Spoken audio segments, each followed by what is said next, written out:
So this ended up happening a bit.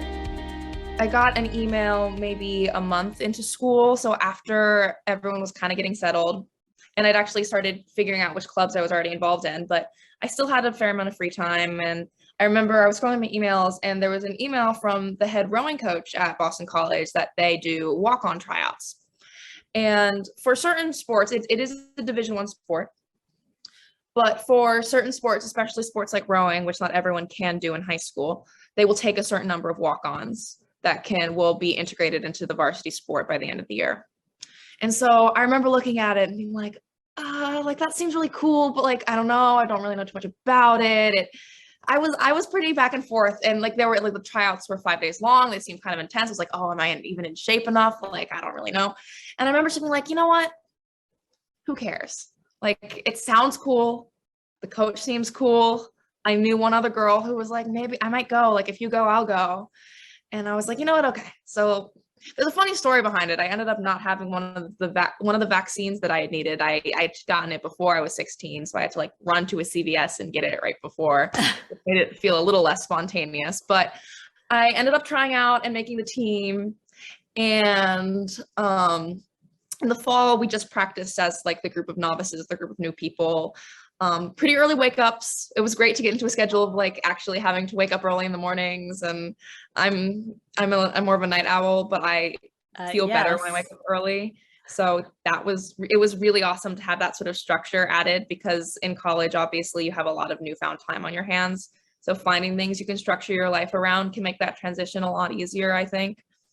But then by the spring, we were just fully integrated with the varsity crews. I ended up getting to compete in ACCs. I got the Novice of the Year award. It was really cool. It was like a really, really fun time. Honestly, I never would have done this. A couple of years ago, I would have not put myself out there like that. As someone who's known you for quite a few years, I will agree with that. And that's, I think, what got me so excited to hear this, because I thought the grace of junior year of high school or even senior year of high school never would have put herself out there like this with that. And it shows the maturity and the growth and the change in perspective. And that's why I was like, oh, I love seeing it in so many different ways. Like, you found your place, and it's something that you never would have done before. Oh no. And again, another thing that you have to reiterate with college is like, you're not going to like these random people that you see at this one club meeting, you're probably not going to see again unless you continue to do it. So you might as well put yourself out there.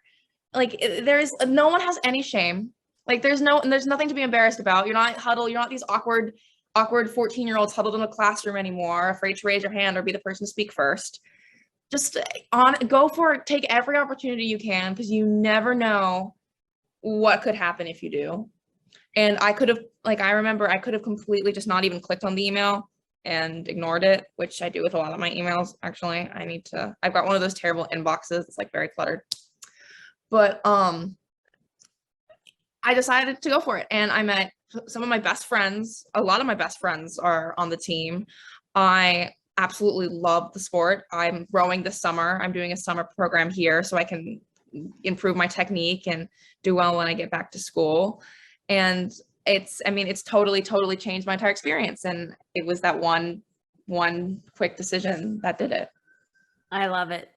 One thing I want you to share before we wrap up is you're also starting an organization or a club on campus, which doesn't surprise me, because when you were in high school, you did start an implicit bias club at Saint Ursula Academy and had a lot of passion around that. So tell the story. I only learned it today as we were preparing for this episode, but tell the story about, like, what's your club, but more importantly, how has this club come about? Because I think it's really great as far as not just finding your social fit, but also creating social fit. That's a really good point. And that's another thing. Again, I think that a lot of us have the opportunity in college, no matter where you go, to create the social fit that you want to find, and find the people that you truly think that you really want to surround yourself with. So I ended up doing this living and learning community, And because of that, I had to take this class, this philosophy/theology course, but it was mostly philosophically based.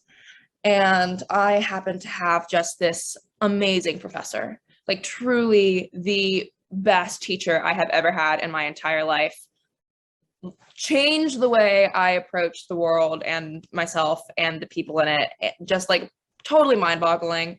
If you could never take a class with Professor Patillo at Boston College, I don't know if any of you listening will. Definitely do. He is, I mean, amazing.